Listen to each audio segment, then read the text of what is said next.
আজকে বানাবো নিরামিষ মোচা। নুন হলুদ দিয়ে মোচা আর ছোলা সেদ্ধ করে নিয়েছি। ছোট ছোট করে আলু কেটে নিয়েছি। ফোড়নের জন্য তেজপাতা, শুকনো লঙ্কা, জিরে নিয়েছি। পরিমাণ মতো ঘি নিয়েছি। জিরে, ধনে, শুকনো লঙ্কা, আদা, হলুদ বেটে নিয়েছি। সামান্য পরিমাণে নারকেল কুচি নিয়েছি। আর নিয়েছি গুঁড়ো গরম মশলা। তৈরি করা যাক নিরামিষ মোচা। কড়াইয়ের মধ্যে তেল দিয়ে দিলাম। তেলটা গরম হলে আলুগুলো ভেজে নেব। তেল গরম হয়ে গেছে, আলুগুলো কেটে রেখেছিলাম, ভেজে নেব।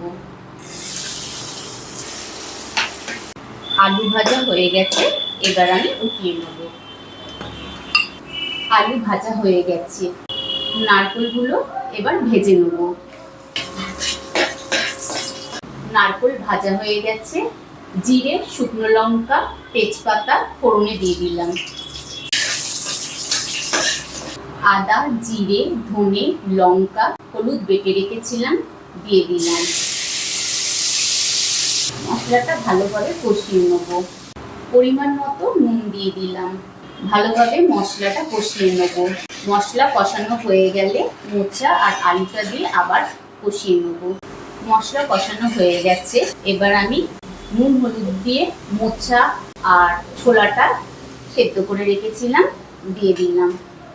ভালো করে কষিয়ে নেবো। আবার মশলা দিয়ে মোচাটা কষানো হয়ে গেছে, এবার ভেজে রাখা আলুগুলো দিয়ে দিলাম। ভেজে রেখেছিলাম নারকেলগুলো দিয়ে দিলাম। সামান্য পরিমাণে গুঁড়ো গরম মশলা দিয়ে দিলাম। স্বাদ মতো অল্প পরিমাণে চিনি দিয়ে দিলাম। আপনারা চাইলে দিতেও পারেন, আবার নাও দিতে পারেন। ভালোভাবে একসঙ্গে আবারও সমস্ত উপকরণগুলো কষিয়ে নেব। ঘি দিয়ে দিলাম।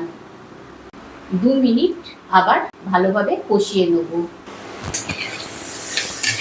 ঘি দিয়ে ভালোভাবে মশলাটা আর সমস্ত উপকরণগুলো একসঙ্গে কষিয়ে নেব। আরও 2 মিনিট পর তৈরি হয়ে যাবে মোচার তরকারি। তৈরি হয়ে গেছে নিরামিষ মোচা, এবার আমি নামিয়ে নেব। তৈরি করে নিয়েছি নিরামিষ মোচা।